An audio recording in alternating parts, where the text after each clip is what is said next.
Hello, good afternoon. It's 12:30 and we've said but not always believed that we could start these events on time. Usually there's a technical glitch or a climate week logjam. Uh, uh, this is a very special day, a very special week because of all the attention that the climate crisis is getting at the UN and elsewhere. What the Green Cities program of the Consortium for Sustainable Urbanization has tried to do since we started 2.5 years ago was focus attention on particular projects or policies or people that are in some way extraordinary.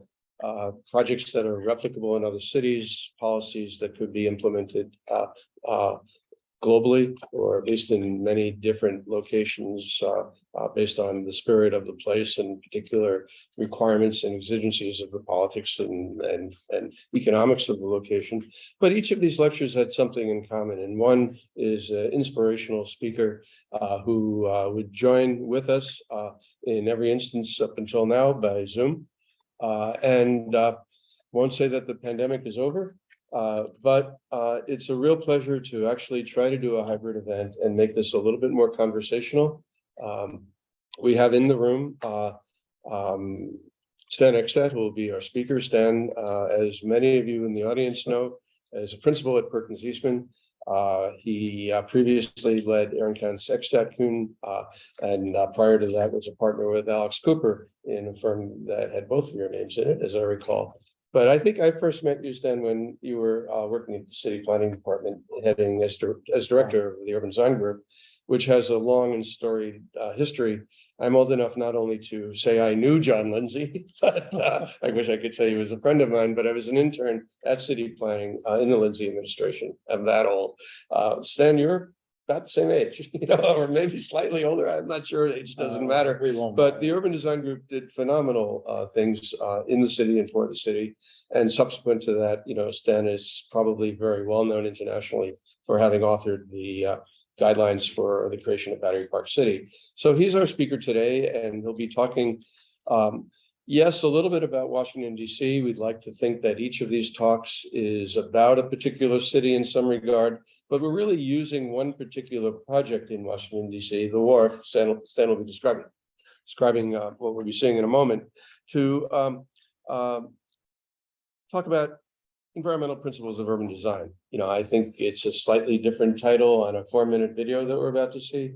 But for those who are new to this Green Cities series, or perhaps even new to the Consortium for Sustainable Urbanization, better said as CSU, you could go to our website, which is csu.global. You'll see on the landing page that it says the Consortium for Sustainable Urbanization promotes a better understanding of the role of resilient design in the planning of our cities. We advocate for responsible and enlightened planning and design, and we are committed to making urbanization sustainable for all. This lecture series is sponsored by a host of organizations that you all saw on the announcement. I won't take time to read all of them, but one of them in particular, because they pay my salary and provide the space, and many of the students in the CBIPS program are sitting around this table and are joining also by Zoom, not required, but thank you all for being here. The Center for Buildings, Infrastructure, and Public Space is one of the many sponsors, co-sponsors with the CSU of this series, and I'm delighted to be able to do this as a conversation. Without further ado, turn it over to Stan Eckstut to set up the 4-minute or so video that will introduce our conversation here. Thank you very much. And I hope you'll be able to hear me. If not, raise your hand or tell the host. But it's a pleasure to be in person, especially at Columbia with students. In fact, this conversation that's on the documentary, it's like a mini documentary, actually started at Columbia many years ago when I first joined the faculty here. After Lindsay did not run again or lost, all of us had to find other jobs, and here we are at Columbia.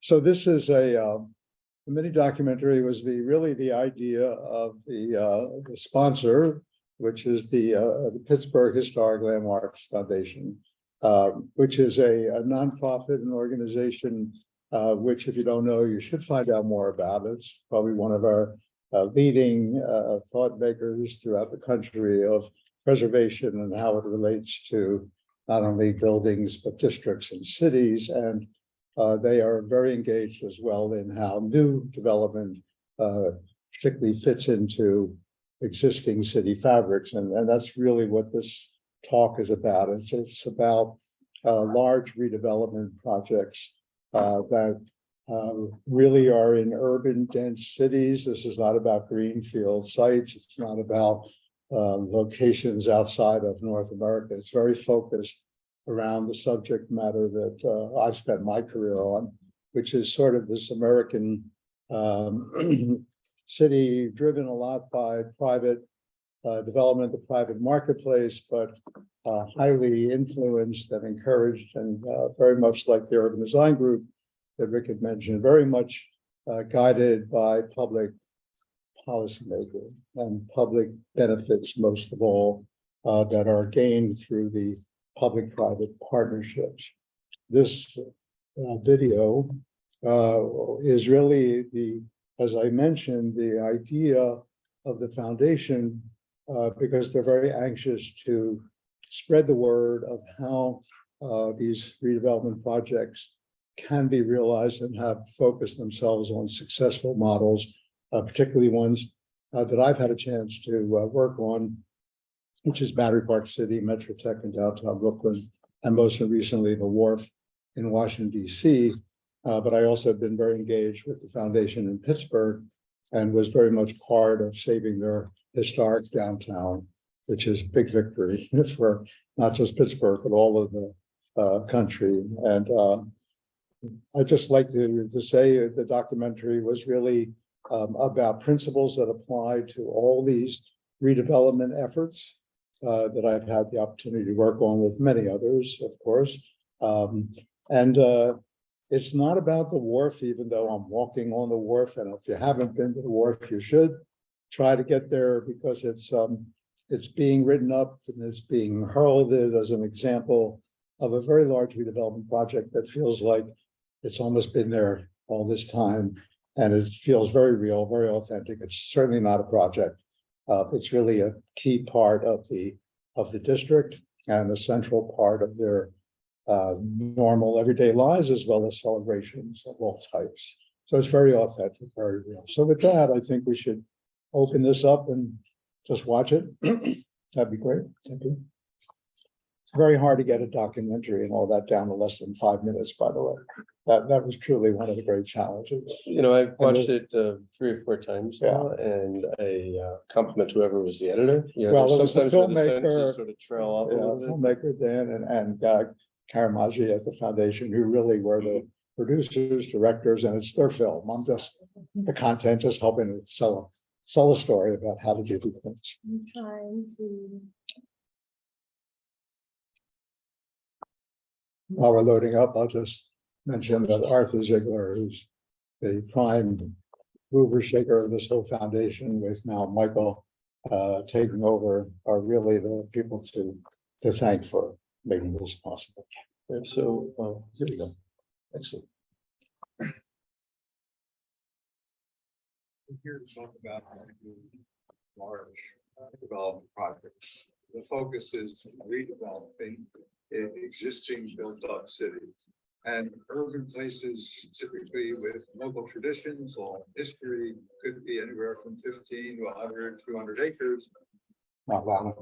In American cities, it would tend to be large sites that were formerly industrial or rail yards, a waterfront that may have been redeveloped several times. Each city is unique, each location one of a kind. There's much to be learned from existing resources, including the past and history.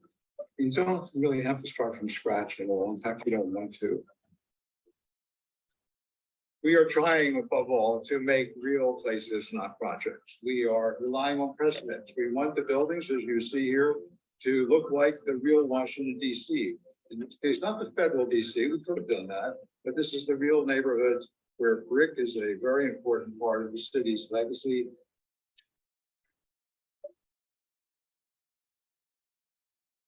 There's so much to learn from others, whether it's nearby in the same region or from afar. learning from precedents. Listening, learning, very important. So many of these things have been accomplished in many places. We want to rely on them. We're not trying to copy anything anywhere. We want to learn and interpret, and we don't need to reinvent the wheel. In every plan, we seek out at least 10 different environments that can begin to create a reason why people would want to stay longer, want to come back, visit more often, as there is in older cities where it's been a comfortable walk, you can encounter so many different experiences. We've lost a lot of that in modern development. And your focus is always on the ground floor first and foremost. That's where everybody engages the buildings. And walking is the defining measure of cities. That's how cities function. They may have the cars, the vehicles, the trucks, they need them, of course. But these are not the inspiration for the city design, city fabric, unless you maybe have cities that have been done in modern times, which are designed for moving traffic through real quickly, getting people in and out 9 to 5.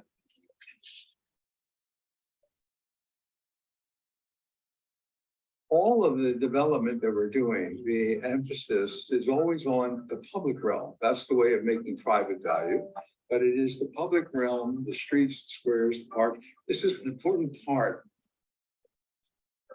So when we place an emphasis on creating the public realm, and we have in mind making successful environments that are mostly enjoyed by the public, which obviously serve many of the private building purposes. The Wharf is a good example of the idea of combining public and private space places together as a partnership.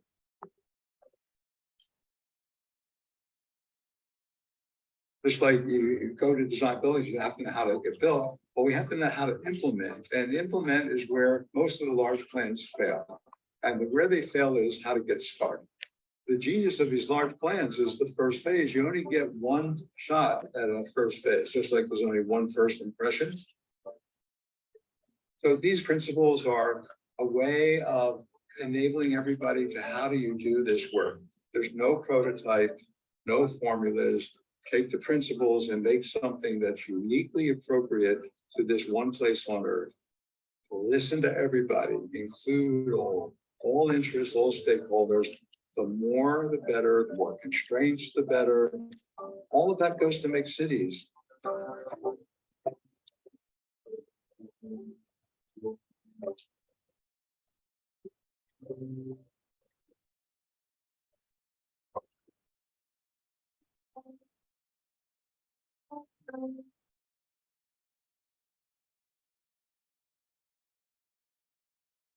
Even the fifth time, it still resonates because of the clarity of the principles and the photos that demonstrate them. But it seems like a teaser. When you try and decide whether to watch a feature-length movie, you go online and you have a snippet of about this length, maybe a little shorter even, that tries to entice you to an action that you might not otherwise do, which is to watch the whole movie. Is there a feature-length film or a book or something that might come out of an elaboration of these ideas? And is that something you talk about at this early stage? Well, it's probably too early to talk about, but it is true that this is a trailer for a book that was the idea of really Arthur and Michael's to do a book that was how do you do this? What is it that goes into thinking about large redevelopment projects for the audience is intended eventually, if we get to do this book right, is for starting with public officials who have so much sway over how redevelopment is done and how we gain the public realm. It's also for people in the redevelopment business, of course, private developers, but all the types of advisors, lawyers, etc. And the focus has not quite been on architects and planners. The assumption is that they understand all this. Just a question of having more people, I think, ask for this kind of problem solving that we're trying to set up here.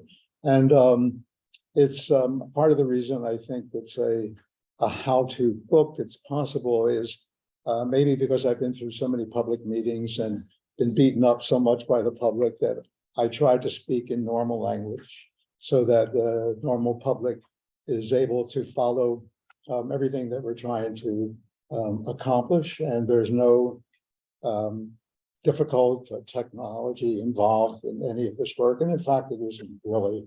Most of the city decisions that have been made historically have probably been made by people that were not trained to do planning and architecture. And whether you like the results or not, it is a public process and a lay audience in the end of the day, especially now with more and more public outreach as a requirement for all approvals. This is, if anything, growing and probably is a good thing, not necessarily a bad thing. So yes, it is a bit of a trailer for this book on how to. Well, I wasn't putting a plug for a book that doesn't exist yet, but I was explaining, perhaps at least to myself, why this is a Green Cities talk, not a Green Book talk. The book isn't. Yeah, quite out there's there. a lot to say.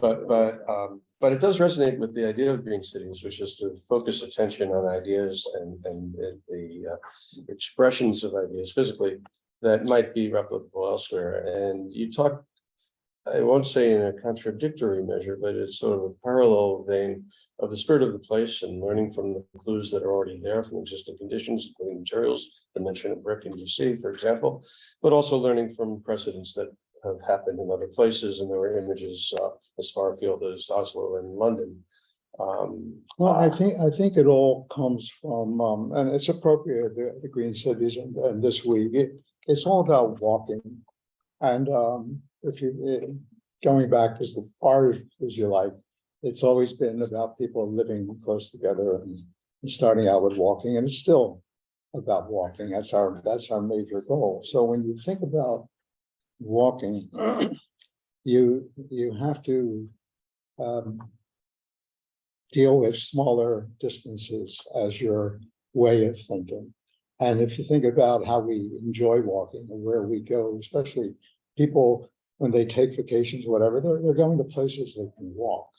And that's sort of, you know, I've grown up living in cities all my life, so I always walked to school. And except for a few years, I've walked to work all my entire life. So I am very biased about this idea of walking. And I live at the edge of two cities in the West Village, right where the 1811 grid, the Midtown grid starts above 13th. I'm right on 13th. And so I have this world that evolves south, which is where Jane Jacobs lived. By the way, she lived about 800 feet south of where I live. I have no idea. Either in this field. And she used to go to the White House. Yeah, but when you walk in the West Village, it's all unplanned. It feels so unplanned. I almost feel like that's my goal today, is just to make plans that are unplanned, because there's so much to see and do, and it's so comfortable to walk, and everything is so small and disorderly, and people have so many choices. And the reality is you don't have to take the cars away. They're there for convenience, that's all. And so everybody goes slow. And so it's very walkable. Talking about scale and walking It's as all a measure of what Well, defines a neighborhood. walking requires a way of thinking that architects have not been trained to think about, which is making things small, not big. Even though these are all large projects, you actually have more opportunity in large projects to make small experiences. Every time you do an individual building, your client, everybody just wants everything as big as you can make it.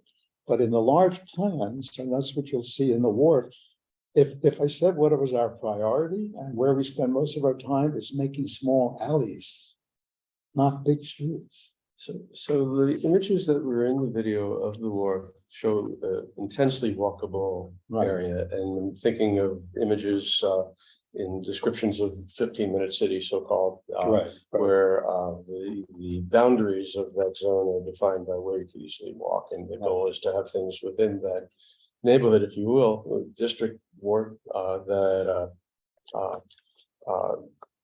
are there without having to go further afield. And I lived in the West Village and I went to the same bars that Jane Jacobs did, although maybe There a you few go. years after, and around the corner from where she lived on Hudson Street. And it was so enticing just to stay in the neighborhood. It was everything you needed.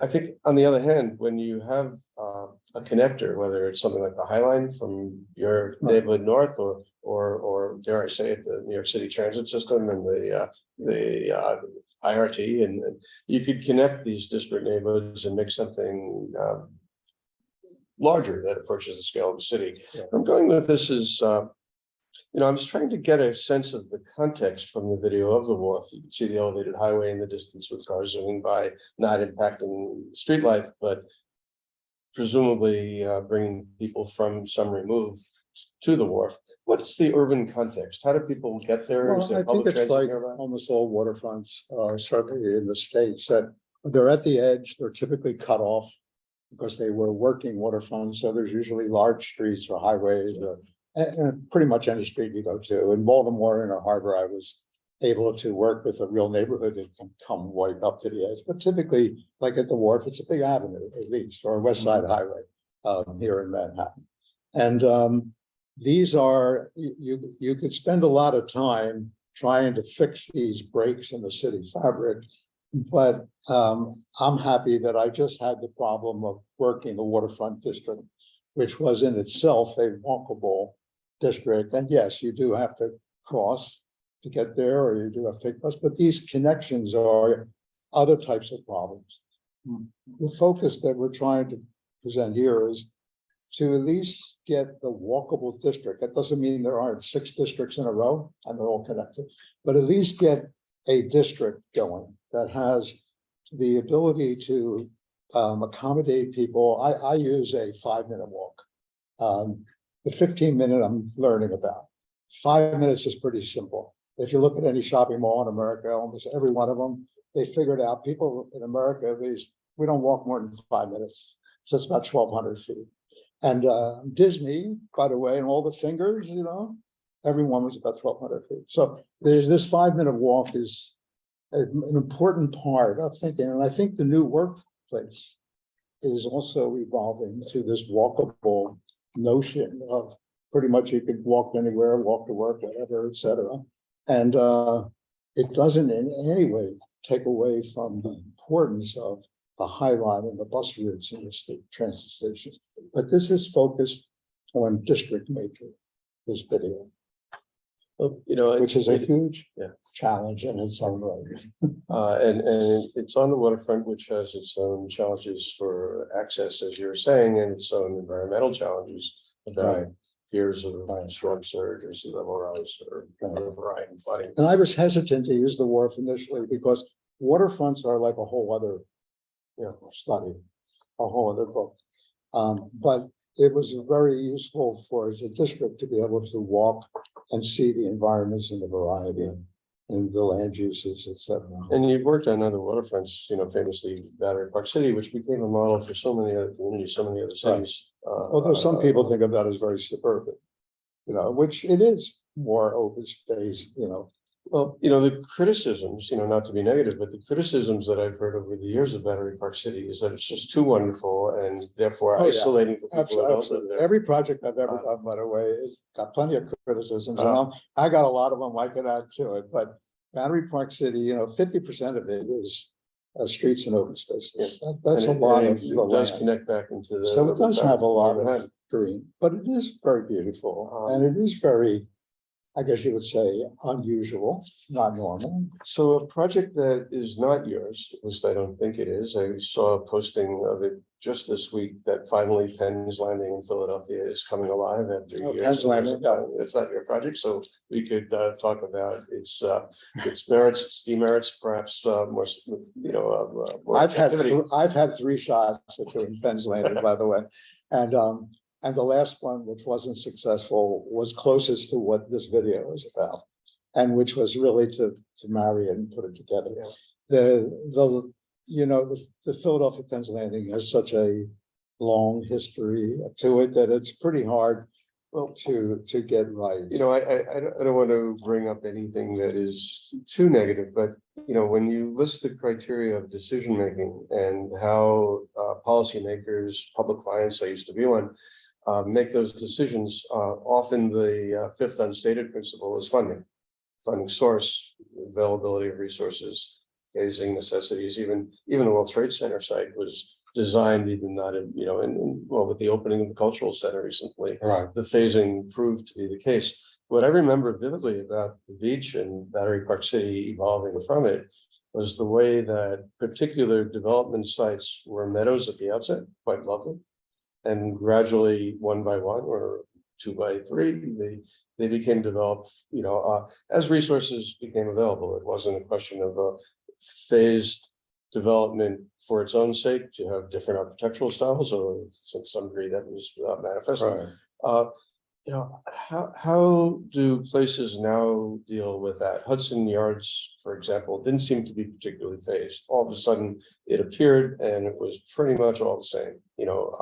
For better or worse. It's cohesive. Well, I It's- think the problem with Hudson Yards, and I've been asked by lots of reporters about it, and I don't want to go negative on it, but the problem is I don't think this walkability issue was truly examined, because all they needed to do was just overlay, even Rockefeller Center or other places where the public realm would have played a much more important part in shaping the actual plan. The buildings themselves, I think, are quite elegant and all that. It's just that the plan is not an urban fabric. It's not learning from Rock Center or the West Village or all how to give people so much more to enjoy outside. So, again, I don't want to talk about particular projects particularly when they're not yours, but, one of the authors of the plan for Hudson Yards is among the 82 people, 83 people now listening in. Right. And what I remember in discussions with that individual, and maybe he or she will have a comment later on, Right. was how the team struggled to make it walkable. And even the question of whether the High Line penetrated into the site, as a connector. Well, the High Line is the most successful part. I think everybody would And that agree. wasn't part of the original And plan, but part the of- designers made it happen. But the difference was that the High Line was an existing resource. It was pardon me, you say it was a constraint. Well, actually, the more constraints, the better, because it's actually adding so much more authentic pieces. And that where it integrates with the High Line, I think it's so beautiful and elegant and so unpredictable. And it's all about this public realm. The buildings almost disappear at that part of the site. So if they didn't have those streets and High Line and other parts, you can invent that by just looking at other places that are successful. In talking about the High Line, in almost any neighborhood that has undergone significant recent change with significant residential and gallery and other types of commercial development, what I notice in getting to the High Line, particularly in Chelsea, I try to enter 23rd Street often, and just a number of trucks, that are making deliveries of one sort or another, and not, delivering sandwich bread to delis, but the Amazon trucks, the trucks that are delivering consumer goods to residences and to everyone who orders that way, which has been quite a challenge, especially during the pandemic, but even since, some degree before, to ground floor retail at any scale. Well, we're not prepared for all the trucks. First of all, I grew up loving trucks, so I am definitely a truck lover. I have more photographs of trucks than you can imagine. And the reality is, if you think of one thing that cities need now more than anything else, it's trucks, because everything is coming to us by truck. We haven't figured out how to. I'm sure there's plenty of traffic engineering going on, trying to figure out how to deal with hours and size of trucks and all that. There is something about the reality of these trucks that makes for a slower street system where everybody can walk easier, because everything is slowed down. Now it gets to a point where you say, okay, up to a point, the avenues should have a little bit of traffic, but we're at 25 miles an hour east in New York. Mhm. I don't fault the trucks. I don't see that as such a difficult issue. It's like people used to say we didn't want cars. Well, I don't think you can have something real and authentic without cars. They just need to go really slow. And it's only for convenience, but we're doing a lot of shared streets right now.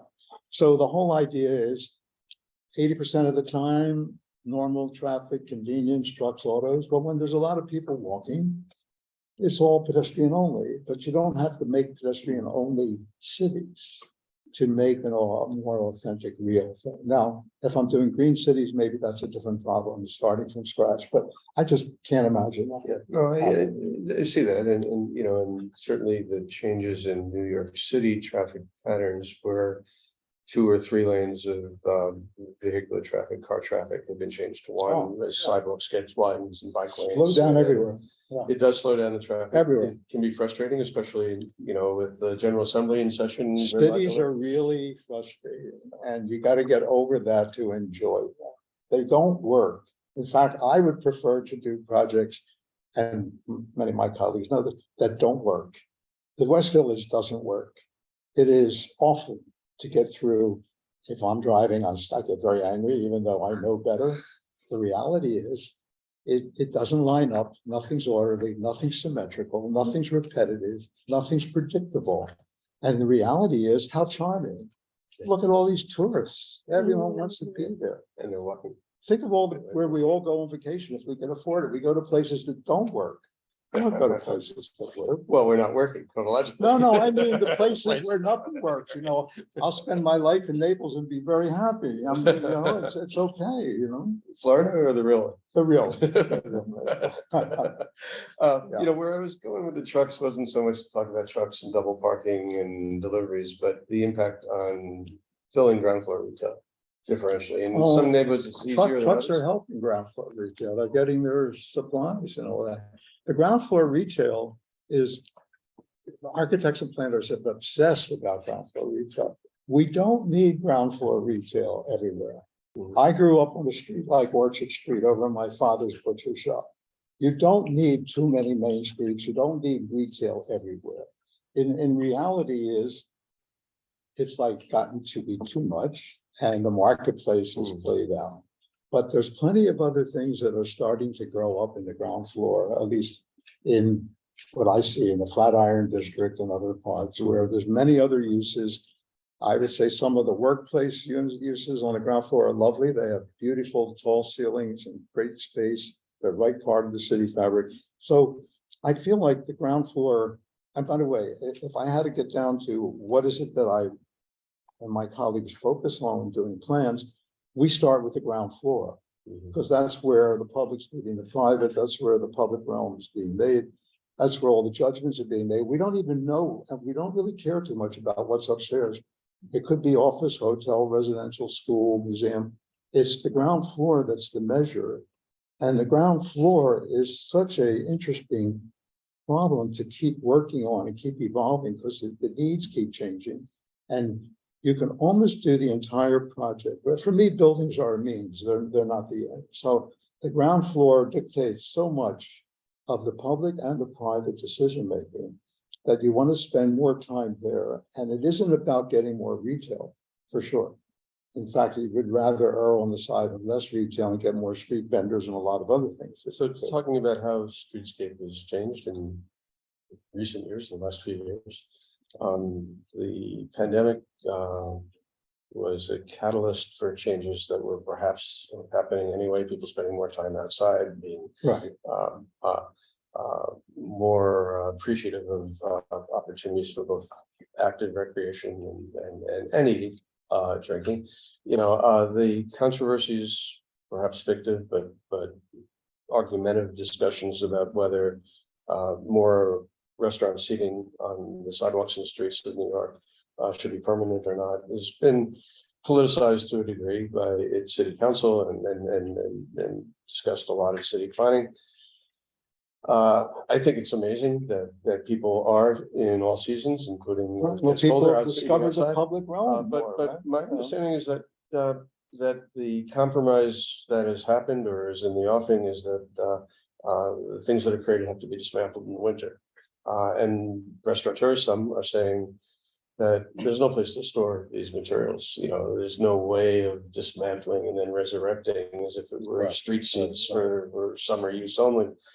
In your projects and in your thinking, could you talk about the importance of people being out on the street, out on the sidewalk for that purpose and how it relates to current thinking in the US? Yeah, I think it's an emphasis on the public realm to think about that project. So all of our work is about the indoors going outside and the outside going inside, because this idea of an absolute line is just going to keep getting reinvented over time by needs, by marketplace, etc. And if we don't have retail, we'll have workplace, or we'll have daycare or senior citizen. There's no reason why we're not enjoying the outdoors of the city street, and making the streets more attractive and safer.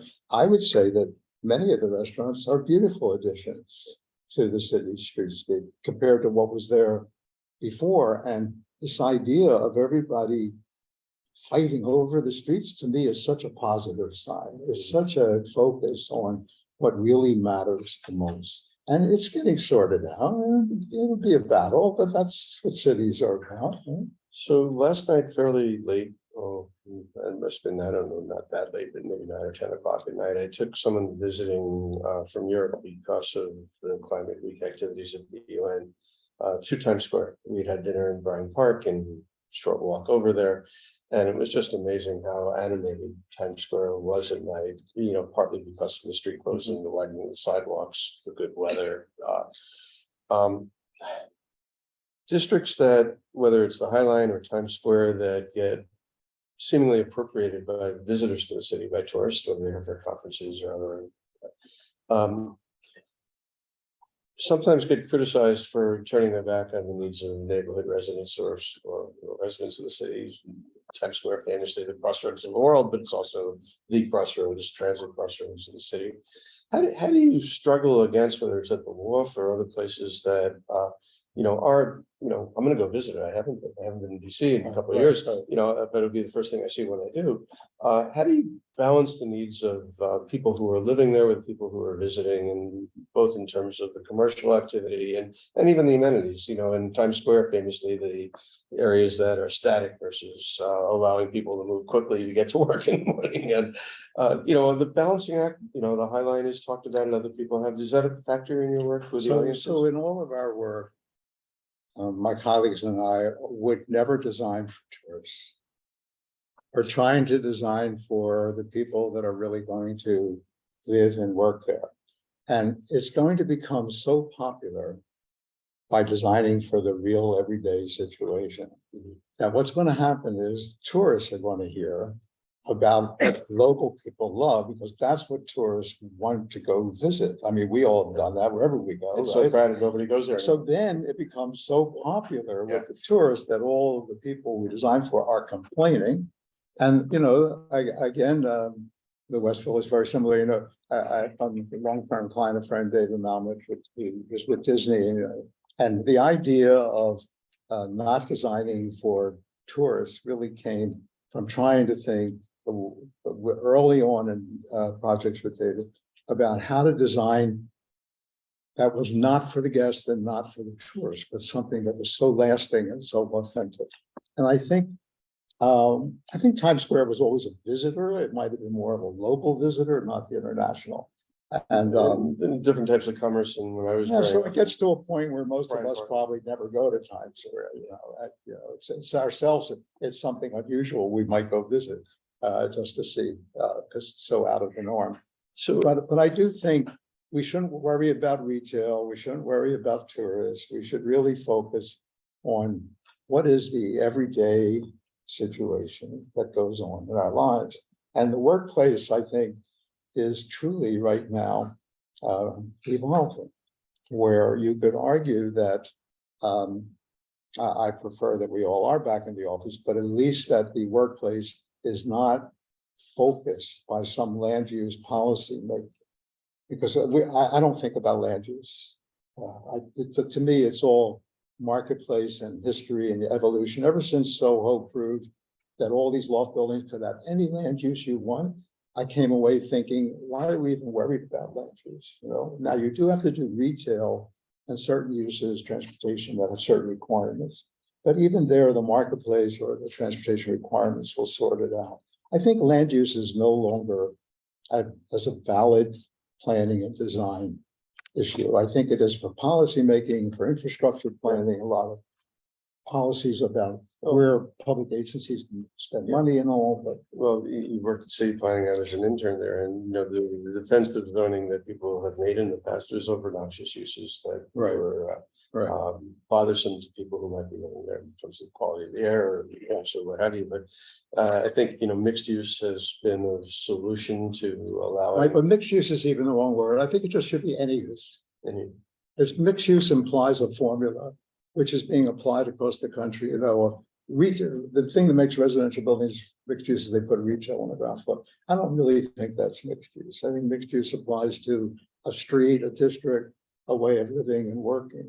And I think the marketplace will play this out, and also community preferences and demands will play that out more so. so this I don't format, even actually- think we know too much about what's ahead and how much we could predict. I think our planning, and when I said try not to do a plan, it's very hard not to do a plan, by the way. To do a plan that's not a plan is harder than doing a plan. And the key thing is to keep flexibility in mind, because none of us know what to expect. And why not leave room for so many people with so many other ideas that we can't even imagine? So that's why the West Village is so appealing. But some people would say, no, the Midtown grid is more flexible. Well, it's so flexible, you could argue there's little that you could do there with it, right? Well, the excitement of New York in terms of public space, whether it's Flatiron, as you mentioned, or elsewhere, places where Broadway intersects the grid, Right. are those trapezoidal, those triangular intersections. Well, they are, but they're set up also by the grid because they're the exception.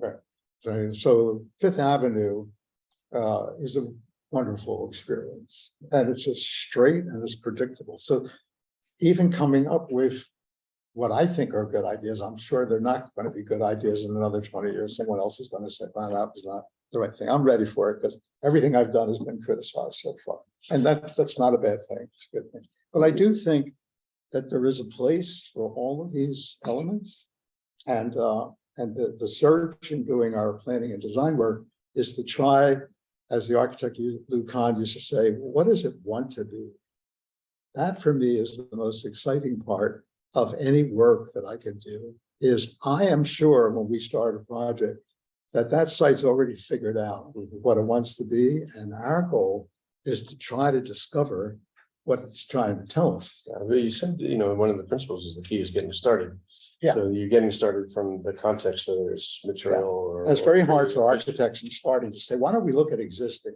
That's almost a non-starter for most architects, because Well- we're all taught to think about what could be, how new and different. Well, you mentioned Lucan, and you know, of course, you know, he was kind of fascinated by bricks and arches, but the favorite building of his that, you know, I was fortunate enough to get to know a little bit This is Lucan. is Lucan, yeah, which talked very much to streetscape, was the Mellon Center, the British, Oh, the wonderful. last project, not the first art gallery, as wonderful as it is across the street. And what he basically did was retain the ground floor retail uses, including, you know, a liquor store. It got gentrified. Well, he made the street. That was his He kept the first street. The street was there. inspiration. He kept the street. That was his inspiration. And his office in Philadelphia was at a street corner and a very modest but beautiful street wall building. Yeah. So it's very much that the Mellon is a wonderful building.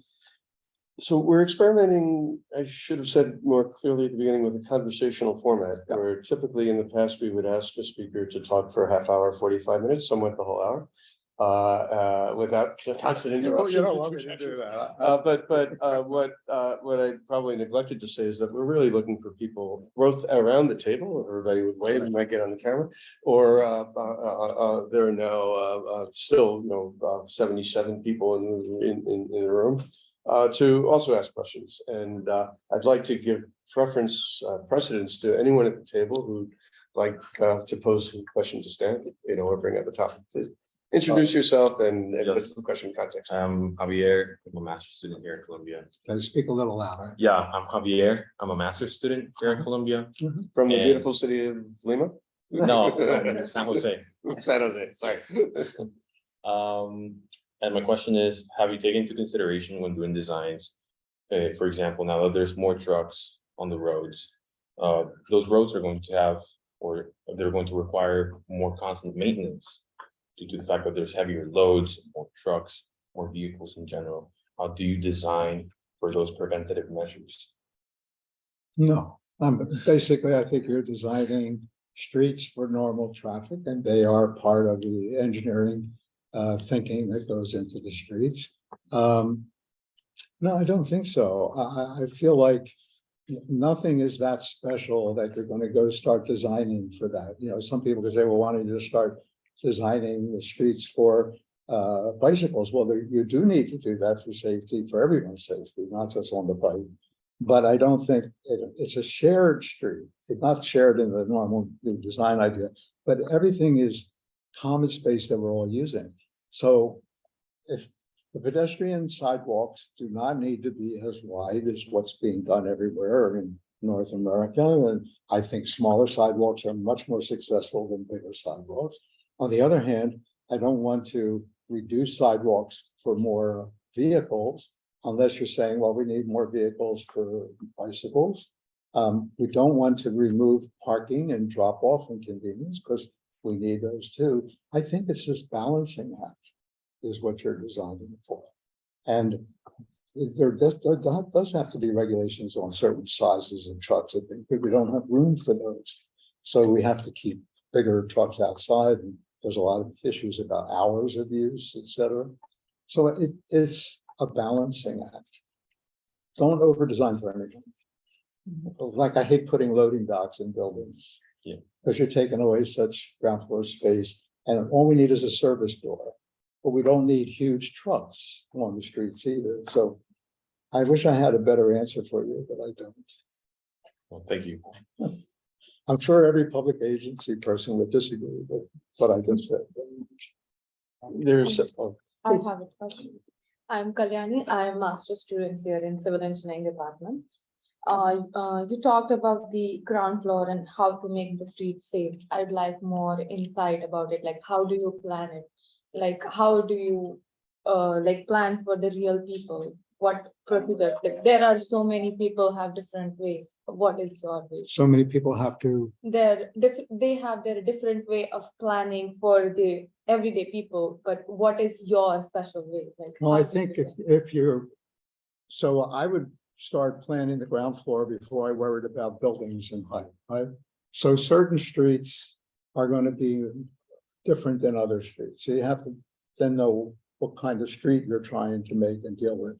No matter what the street is, there's no reason for not having a ground floor that interacts with the street, that has at least windows and doors and has the ability to open up for fresh air or not. Or if it's that secure and you're so afraid of interaction, then it probably doesn't belong on that street. So you want to have buildings that are friendly to the street. It doesn't mean restaurants. It doesn't mean retail. But it does mean, just like inside a building, we care a great deal about all the user needs. We have lots of programs. Clearly, there must be more uses that are part of an interior program that could be facing the street, be oriented, be open, and be friendly. And in that way, make the streets safer because there's so much more transparency going on. I just don't think you should lose any square foot of ground floor space. That's the key. in talking about street scale, yes, sure. Hi, I'm Sean. I'm also a master's student for the civil engineering department. And you're talking about like open space and the community, how it's also for the community. And I know this is not exactly related to what you're focusing on, but I'm wondering if you had to deal with any environmental considerations, like how, like any green space, so to speak. have? Well, it's all environment because it's the outdoors of the city is the streets and squares. So a couple of things. One thing is stormwater management has become most important to every design, every project, because we don't want stormwater coming off properties and buildings and just dumping into streets. Everything has to be managed and treated and then reduced and held over time. So that's a big environmental issue. The issue of walking is extremely important. So we want to have the ability for shade and for rain protection. So I will try to put canopies on every building I can over sidewalks, if possible, to encourage walking and use of the outdoors. Streets are where we get most of our outdoor life and most of the opportunities for nature and street trees in particular to grow. I think we're past the point of long linear lines of the same species of trees. So I think the street tree thinking has to change to allow more cluster and things like that of varying species. But if we're trying to make walkable districts, I would argue to do the least amount of open space possible, because the bigger the open space is, the longer the distance to walk, the less likely somebody will walk. Better to take the open space requirements. And you could say, like at Battery Park City, instead of spreading all the open space out 50% of the land, it might have been better to take one area and make all of the open space one beautiful Madison Square Park, for instance, instead of stretching it out along the water. We did that at the Wharf. We didn't have lots of open spaces in the walkable areas. We took all the required open space and made a big, beautiful green park next to where people already live. So it's very much on our minds to be planning as much open space for as many types of uses as possible. But I would argue that you have to look at what walkable really means, because walkable means you don't get big squares and big open spaces and all that, because all you're doing is discouraging people from walking. And that's at least for me, the most important goal for the sustainable city. So there are several questions in the chat room, and I'll attribute them to a degree. On shared streets, there are two comments or questions. Demu is talking about, if I can paraphrase, the inefficiency, and that probably needs more definition in the question posed, of shared streets. For example, Broadway from Union Square to Columbus Circle. On the other hand, Yasmin, who heads Creative Exchange Lab, one of the sponsors of this program, is saying just the opposite. Not that it's efficient, but that the reduction in carbon emissions as a function of having slower moving and fewer cars is absolutely advantageous.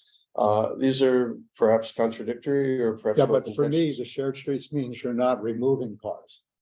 What you're doing is you're doing more management of the streets. Mm-hmm. So when there's a lot of people out walking, you don't want the cars and the traffic. And particularly, I would say that we're all still working mostly normal hours, and so weekends, holidays, and evenings, we need more space for more people.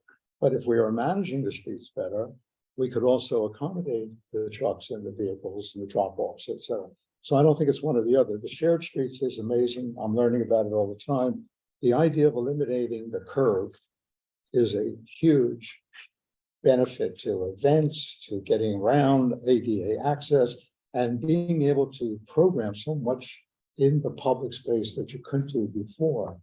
But it's not so much the reusing of existing streets that you might see at Broadway. This I'm thinking more in terms of truly rebuilding streets so that they don't have the curves and they still deal with rainwater and things. So there's another provocative question from someone that you know well, and I do. My predecessor as president of the CSU, Lance J. Brown, and he's asking. I wish it were him, his voice. We could give him the mic, but then we might not get it back. He's saying, "But Stan," and there's a but. You're in talking about the West Village. Why, I'm reading verbatim, why don't we design as per the West Village that you so like? Why didn't you do so at Battery Park City? Why didn't we redesign? Make Battery Park City more like the West Village. What I remember about Battery Park City. Okay. Okay. So no, I understand. That's a good question. We'll probably really know as much as we know now, number one. But more important is the history of Battery Park City, like almost all large plans. Well, first of all, almost all large plans don't get built, but I should have said that in the beginning. It has a lot to do with the urban renewal period, where we're just going to wipe everything clean. We're going to start afresh. There's nothing from history, nothing from the past. And that was the history of Battery Park City. And after 15 years, it went bankrupt because nobody would build it or could build it. So Alex, my partner Alex Cooper, and I come along, and we both lived in the city. And everyone else, all the famous architects in New York for 15 years who have done all these grandiose plans, I really don't believe any of them lived in New York, because all they did was create plans that were not like New York. And we're living in the city, and we're saying, we like living here. Why don't we do something that's like New York, which is streets? You know, all the original plans had upper level streets and sidewalks and upper level, and cars were down. It was unbelievable. Super Mars project. And we said, why don't we do real streets? Well, that was such a breakthrough of real streets and cars and sidewalks that we thought, if we could get that accomplished, against the criticisms of many famous New York architects, by the way. But at the same time, we also had a lot of open space requirements. And maybe we would do it very differently. I'm sure we would today, based on what we've learned. But at that point, our goal was, we didn't want to be separate from Lower Manhattan, everything before. We wanted to extend all the streets out. It almost feels like it's so common sense. Was that a good idea? You actually thought about extending streets from Lower Manhattan out to the river? Yeah, that was a big breakthrough. Okay. And the problem was, there was a huge highway being planned on West Street, and we couldn't get rid of it. So there's lots of good reasons why we did not achieve as much of the urban life as we now know to be the case. I still don't think we would have been able to overcome the state highway of West Street. And so bridges were built. You could argue bridges, not a good idea. But in any event, I wish I knew then what I know now, and it would be very different. And even West Street would be very different as a wide avenue. I always reimagined West Street was probably the newest avenue in our city, and we won't get another one. And boy, did we blow it. Just did not think of a great avenue. We could have. Yeah. You know, we're running out of time. I have one last question. Maybe We're out of time. Really? Well, we're 5 minutes. Well, thank you all for staying with us. Three more minutes. So, Okay. you know, I've been intrigued since the first time I saw the video, and again just now, in seeing that while you're talking about the spirit of the place, the comparables or the inspirations, the two other locations shown, Oslo and London, exemplary for a variety of reasons, and I'm kind of wondering, you know, not to tell you mine, why I think both places are spectacular. The heated sidewalks in Oslo, for example, which is a mark of affluence as well as public donation, if you will. But what, for you, why those two places? And what were the ones that didn't make the cut? And, oh, well, you know, that you would have there's rather tons that seen? didn't make the cut. We're learning from everyone we can.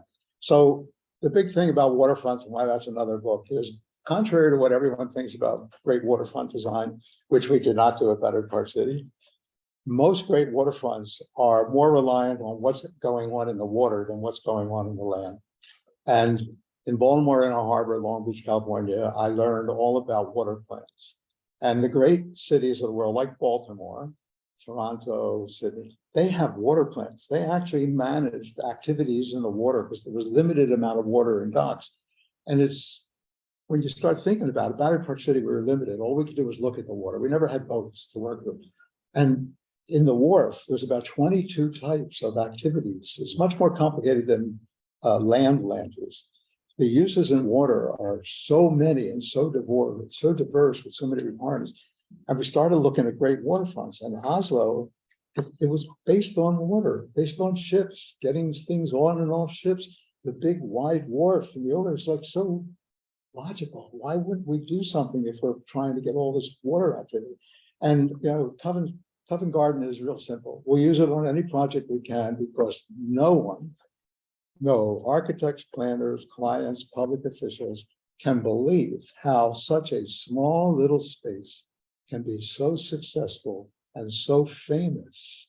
And it's amazing what people go through when they learn about how small is really beautiful. I mean, small really does work. And we have so many examples, and we have many more examples of great small urban places than big urban places. That's a great ending point. I will take the last minute both to thank everybody in the room, and thank everybody Thank you. listening in, and make two quick announcements about our upcoming consortium for sustainable development. No, it's not development, it's urbanization. We're not talking about the suburbs today, or at least not yet, but we will be talking on October 5th with Seth Lowe. Lance J. Brown will be hosting that. She has a new book on the public domain. That talk on Thursday, October 5th at noon will be mostly on Zoom, but Lance, I'll offer this room if it's available, if you want to do it hybrid. After that, on the 25th of October, the next Green Cities talk at 12:30, like this one, will be with Clara Cime. Some of you on the call may know her or a particular project that she brought to fruition. How do you do? Oh, you have to hold it up to La Ferme du Rail and the Petite Ceinture, which combines urban agriculture, social housing, and a connection to a Highline like link, which, unlike the Highline, has to be able to be revertible easily to train use within, I think, 10 days. Correct me if I'm wrong. Anyone in the room who knows it better than me. And it's a phenomenal project I saw in the construction during the pandemic or just before it. That's now fully occupied and the farm is flourishing. So what we're trying to do with Green Cities is look at things like the Wharf that, and I should hasten a big thank you to the Foundation, the Pittsburgh Landmark Foundation, who not only enabled this particular video and the ideas that are in it, but have done so much in so many cities, not just Pittsburgh. That's the goal of Green Cities, is to bring those types of activities to public attention. Thank you all for joining us. See you next time. Thank you. Thanks for having me.